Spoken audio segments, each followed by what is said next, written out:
10.15 부동산 대책, 집 사지 말고 대출 받지 말라는 정책. 안녕하세요. 일반인 부동산 금융 톡톡입니다. 지난 15일 정부가 세 번째 부동산 대책을 발표했습니다. 서울 전역과 경기 12개 지역을 규제 지역으로 지정했는데요. 고가 주택 주담대 한도가 낮아지고 스트레스 금리가 상향되는 등 대출 규제도 강화됩니다. 1. 한 달 만에 부동산 추가 규제. 지난 15일 정부가 새로운 주택시장 안정화 대책을 발표했습니다. 627 대출 규제와 97 공급 대책에 이은 세 번째 부동산 정책으로 불과 한 달 만에 부동산 규제가 추가된 건데요.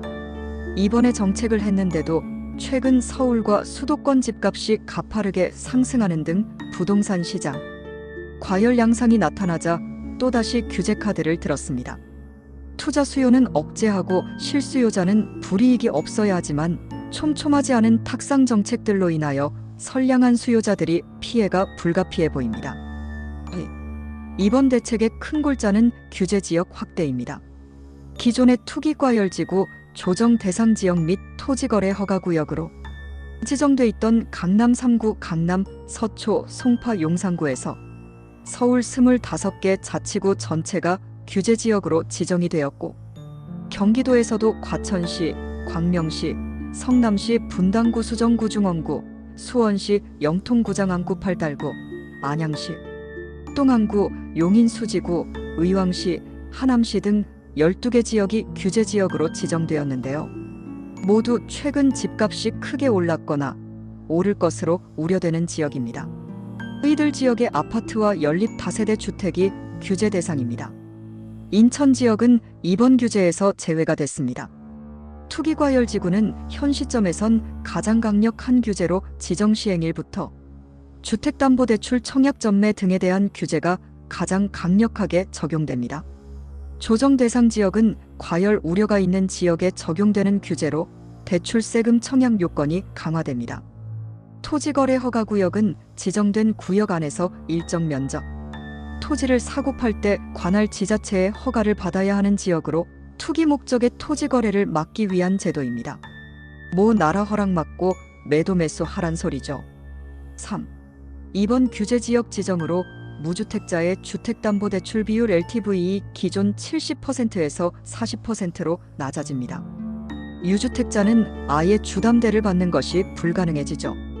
총 부채 상환 비율 DTI도 40% 축소되면서 대출을 통한 주택 구입자금 마련이 어려워지고 다주택자에 대한 취득세 및 양도소득세 중과, 분양권 전매 제한, 청약 재당첨 제한 등도 적용됩니다. 토지거래 허가구역 지정에 따라 해당 지역에서 아파트를 매매할 때 허가를 받아야 하고 전세를 끼고 주택을 매입하는 갭 투자가 금지됩니다. 주택을 사면 반드시 2년 동안 실제로 거주해야 하는 실거주 의무가 적용됩니다.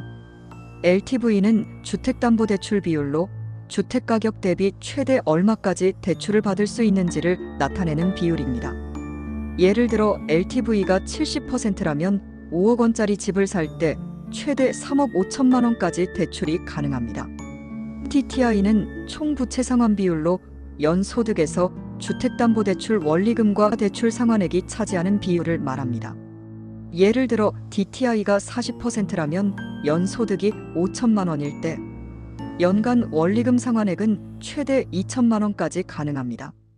또한 스트레스 DSR도 강화가 됐는데요.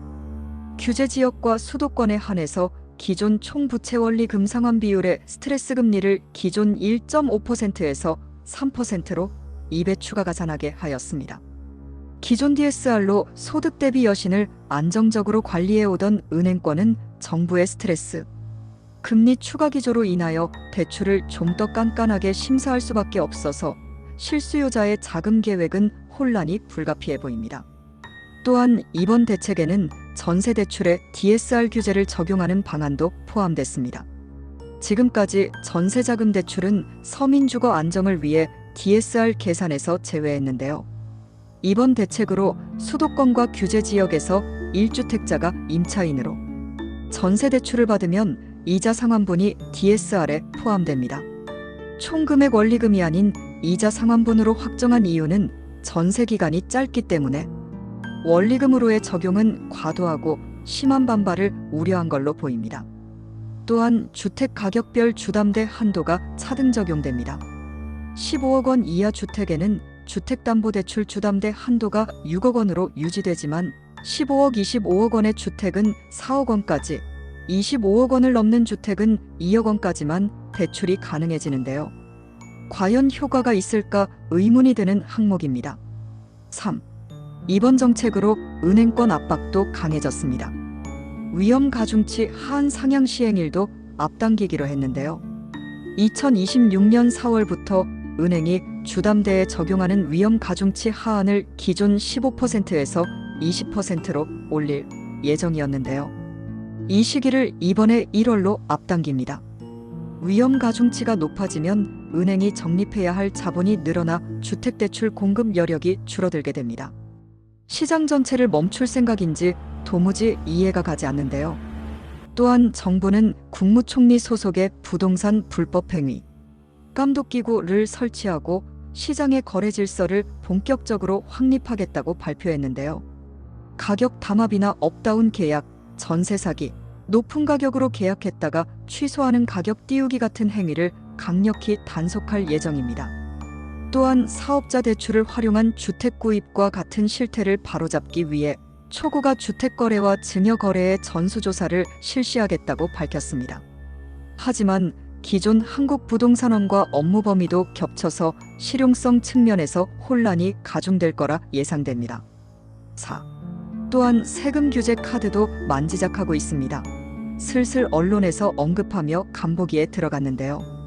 하지만 내년 지방선거를 앞두고 당장 부동산 관련 세금이 오르진 않았지만 추후 인상 가능성을 숨기지 않았습니다. 5. 이번 규제로로 주택시장은 큰 혼란에 빠졌습니다. 당장 서울 및 그 외 외곽 등에선 거래 침체를 우려하고 있습니다. 실수요자들과 투자자들의 규제를 피하기 위한 정보들이 필요해 보입니다. 투자자가 있어야 전세 물건도 나오고 전세를 살면서 자금을 모아서 내 집 마련에 꿈에 갖는 서민들은 한숨만 나올 수밖에 없을 것 같네요. 전세 물건은 없어지고 월세의 가속화는 벌써 시작되고 있습니다.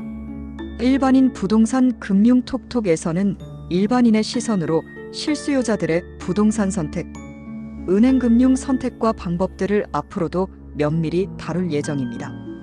구독과 좋아요는 제작에 큰 힘이 됩니다. 오늘 영상은 여기까지입니다.